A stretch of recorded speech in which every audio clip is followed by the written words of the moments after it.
Abu Dhabi के अंदर अब तक का दुनिया का सबसे बड़ा मंदिर बना, जिसकी ओपनिंग के लिए इंडिया के प्राइम मिनिस्टर नरेंद्र मोदी को वहां पर बुलाया गया है। वर्ल्ड आज उनको लीडर मानता है, वर्ल्ड आज उनको अपना रोल मॉडल मानता है। इस वक्त इंडिया और हिंदू बहुत पावरफुल हो गए हैं। नहीं, इंडिया पावरफुल है, इसमें कोई शक नहीं है। इस टाइम जो इंडिया के हालात हैं, जो मतलब जो गवर्नमेंट है वो इस टाइम बहुत तरक्की कर रही है। इस चीज़ में मैं भी बहुत बहुत प्राउड फील होता है और मैं हमेशा अपने माँ बाप की शुक्रगुजार हूँ और शुक्रिया अदा भी करती हूँ कि उन्होंने मुझे भारत में जन्म दिया, क्योंकि भारत हमेशा से बहुत खूबसूरत रहा है। लेकिन मतलब यूएई ने बहुत अच्छा स्टेप लिया, क्योंकि वहाँ पर बहुत ज़्यादा इंडियंस अब मौजूद है, काम करते हैं, जॉब्स करते हैं, बिजनेस करते हैं। बिल्कुल, हर रिलीजन को अपनी एक्टिविटीज़ परफॉर्म करने के लिए, अपना रिलीजन परफॉर्म करने के लिए इजाज़त देनी चाहिए। कहते हैं कि मुल्क जो है इस टाइम पांचवी बड़ी मईशत के साथ ताल्लुक कायम करना चाहते हैं, जो कि इंडिया है। तो हम क्यों इंडिया के साथ ताल्लुकात ख़राब करके बैठे हैं? अबू धाबी देख लें, पहले अबू धाबी या मिडिल ईस्ट जितनी कंट्रीज़ का नाम लेंगे, जब हम एटमी पावर बने थे तो वो हमारी आकर हम बड़ी रिस्पेक्ट करते थे हमारी।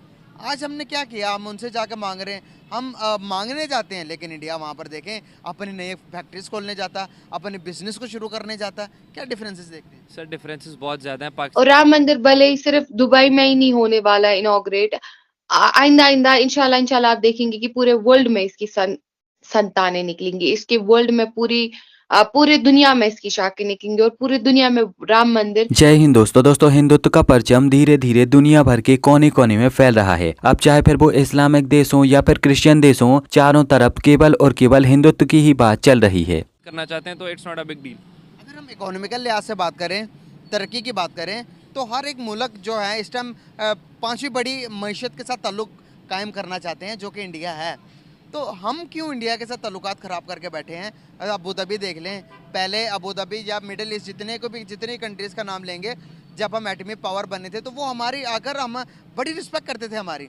आज हमने क्या किया? हम उनसे जाकर मांग रहे हैं, हम मांगने जाते हैं, लेकिन इंडिया वहाँ पर देखें अपनी नई फैक्ट्रीज खोलने जाता, अपने बिजनेस को शुरू करने जाता। क्या डिफरेंसेस देखते हैं? सर डिफरेंसेस बहुत ज़्यादा हैं। पाकिस्तान और इंडिया का इस टाइम कोई जोड़ नहीं है। बुरी लगेगी लोगों को बात, लेकिन पाकिस्तान और इंडिया का इस टाइम वाकई जोड़ नहीं है। वो अपनी तरक्की की जो सीढ़ियाँ हैं ना, उनके बहुत टॉप हैं और हम लोग अभी चढ़ रहे हैं। शुरू किए हैं हमने, अगर हमें शुरू करने दी जाए तो। ठीक है, इमरान खान आया था, उसने बहुत सारे इस तरह के काम किए थे जिसमें हम लोग चल रहे थे। ठीक है, उसको चढ़ना चाह रहे थे। गवर्नमेंट के हिसाब से तो हमें कोई बात नहीं करनी चाहिए, बस जैसा है चल रहा है चलने दें, नहीं तो फिर वीगो आ जाएगा। तो इंडिया ये हम कहते हैं कि ईमान हमारा इतना मजबूत है कि हमने गजवा हिंद करनी है। हमारा ईमान इतना मजबूत है कि हम इधर से लश्करें निकलेंगी।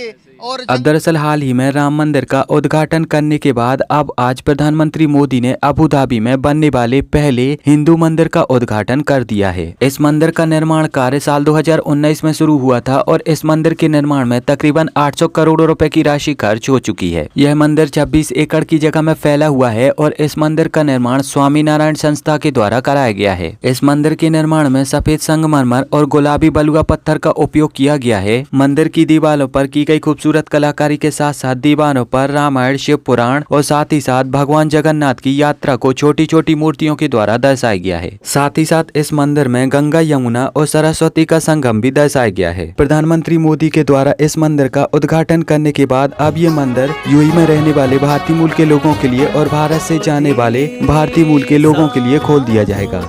क्या फीलिंग्स हैं? क्या अच्छा लग रहा है कि यूएई में जो है वो इस तरह से मंदिर की इनॉग्रेशन हुई है फर्स्ट टाइम?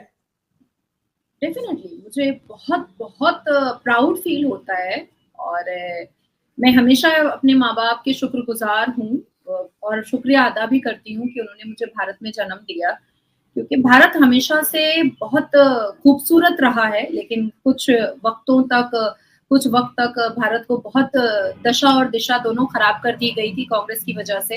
पर पिछले 10 साल में मोदी जी के नेतृत्व में जिस हिसाब से भारत से लेकर के भारत के सिविलाइजेशन और कल्चर, सभ्यता और संस्कार का ढंका जो है, भारत के सिविलाइजेशन का ढंका अब मुस्लिम देशों में भी आवाज आ रही है, ये बहुत अच्छा लग रहा है आरजू जी।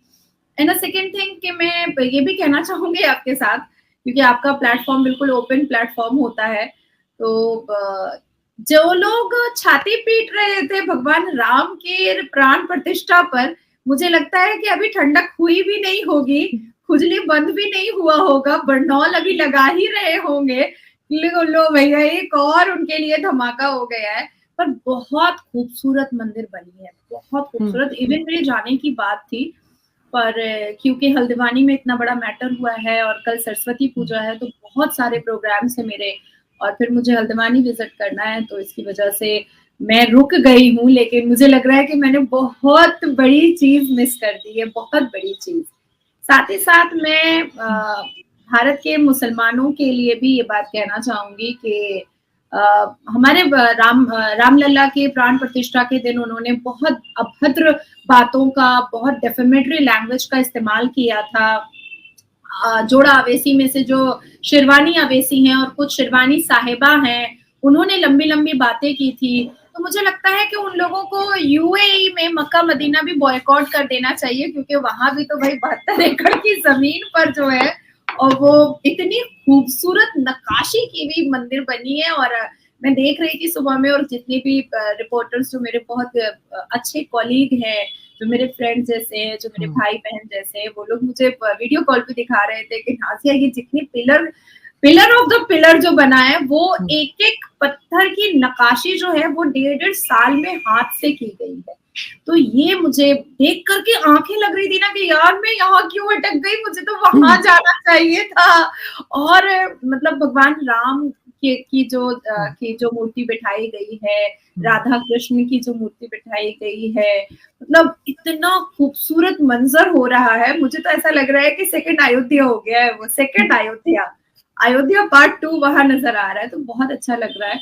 और ऐसा अच्छी चीज ये है कि आज मोदी जी जब पहुंचे तो प्रेसिडेंट एच मोहम्मद बिन जैद अल नहयान ने उनको रिसीव किया, और उसके बाद फिर मीटिंग स्टार्ट होते ही भारत का बना हुआ यूपीआई जो है वो बायलैटरल रिलेशनशिप में आया।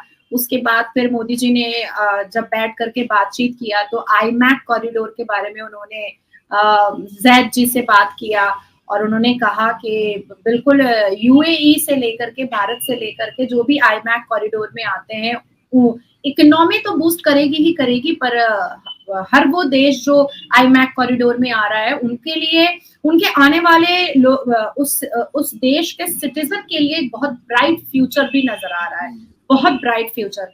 और मुझे लग रहा है कि जिस तरह से अक्टूबर में मोदी जी ने एक बहुत बड़े मीटिंग में कहा था ऐसे करके कि भाई थर्ड पोजीशन पर हम जाएंगे इकोनॉमी में, पर जितने प्रोजेक्ट्स और जितने बायलैटरल रिलेशनशिप्स और जितने मतलब इनहैंस करता हुआ भारत को मैं देख रही हूँ, उसमें मुझे ऐसा लगता है कि नंबर 2 पे हम विद इन 6 to 7 मंथ के अंदर हम नंबर 2 पे